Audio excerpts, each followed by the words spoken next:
Hi, I'm Gail Major and I'm the Principal of Scoresby Secondary College. I'm proud today to be sitting in our TV studio to introduce a project, a film that has been produced in collaboration between our students and our staff to talk about our implementation of the Professional Learning Community Initiative at Scoresby Secondary College.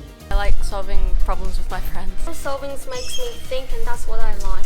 I like going to maths class. It's helped me work in teams with my classmates. It improves my confidence. Problem solving has helped me improve my learning growth. Problem solving helps us to face the challenges in our learning.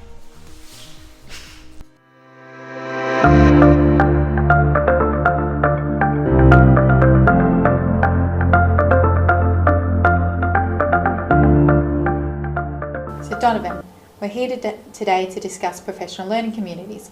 Can you give me a bit of an insight about how you have used professional learning communities to improve learning growth at Scoresby Secondary College? We work in a focused team here at Scoresby Secondary College in our professional learning community. They're in individual faculties, but our maths faculty has been implementing this for several years now. So we use it to identify goals from our student data to help us improve our teaching practice. So the inquiry cycle is broken up into a few different sections. So can you explain to me what evaluate and diagnose actually means? So evaluate and diagnose is using all the evidence that you can gather on your students, and that includes more formative, summative assessments. So that'll be our pre-tests and post-tests, that's NAPLAN data. We have other progressive tests like PAT testing, and of course the VCE results. And so we analyse that data to try and work out the successes that we're having in our teaching, but obviously to identify any areas that do need improvement, and therefore we can identify goals and work backwards top to bottom to make sure that we can educate our kids through a scaffolded process and improve those skills when we get to those senior years. Okay, and what did you actually find out what was going on for your learners? So one of the main things we found was that when we looked at the data, there were skills that the students demonstrated quite well when the questions were simple, but when the questions actually opened up a bit more and they were longer worded questions and they required multiple steps, the students overall, we noticed that there was an area for improvement there that was required in those longer worded problems. So that became a focus for us. We obviously brought that immediately to the topic, the content that we were teaching at the time. And so, for instance, saw that mean, median, mode and range is a really consistent skill that is tested in the senior years.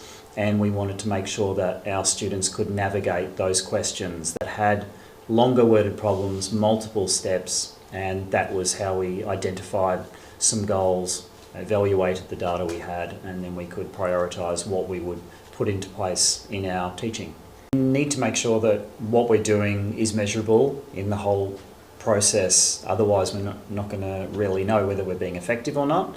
So having SMART goals enables us to have that reflection point. So we have a start and an end, and then between that we can work out whether we're having an impact, a positive impact on that skill development or not. So the next stage in the inquiry cycle is development plan. Can you tell me a little bit about how you've gone about this process? We completed, as a team, we completed professional development looking at different ways of solving worded problems as that became our specific focus.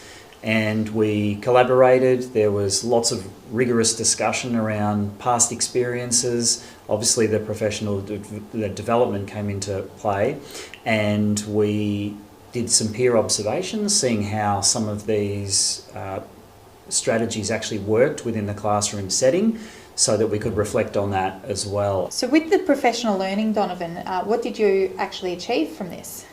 So we came up with our own worded problem solving method, which was clearly based off discussions we'd had and other models that we were privy to. So we adapted a model from Sunshine College, and it was broken down into 5 steps that we felt students would be able to follow and remember, and had key prompt words so that any time they did complete a worded problem solver, they could use this process to really identify the key elements. So in our model, they predict the type of maths. So as they first are introduced to the worded problem solving question, to that structure, they predict what they think they'll use. But then the next step is to identify key terms, words, data, and then use those to build their focus on exactly what that question was asking. What is the big question, and not getting distracted by all of the additional words that might be part of that question. And at that point, strategies become a focus. So how will they approach that? Does it involve a formula? Do they need to simply use trial and error? What strategies can they bring? And we were educating them on those strategies, and then they could go about going through the question and finding a solution to it.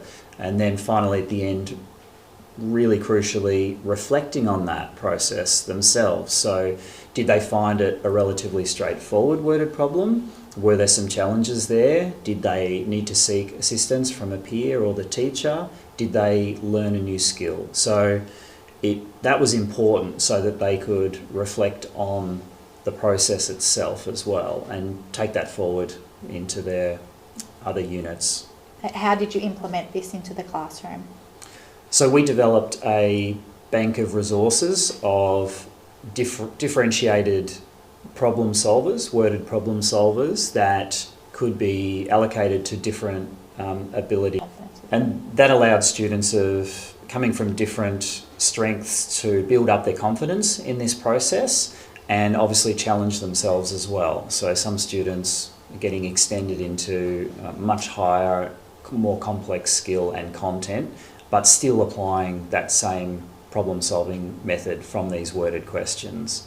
So how did you monitor the impact of the student learning? So we used formative assessment through our pre and post-testing results, and we embedded specific worded problem-solving questions into those tests so that we could begin to monitor them, and they were actually labelled for us to be able to easily identify and assess the impact of those of that strategy and how that was helping them navigate these types of questions. So Donovan, can you tell me a little bit about your experience with professional learning communities?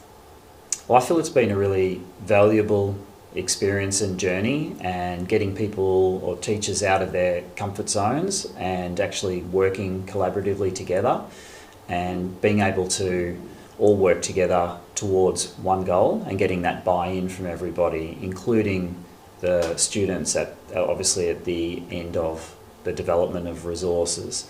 And so that's been a success of what we've done, and obviously it's a process that continues. In one sentence, Donovan, can you summarise professional learning communities? I just feel that it's improved my own professional knowledge and skills working in that collaborative team, and the reward is actually seeing the learning growth and the students applying what we set out to achieve in the first place. Thank you for watching today.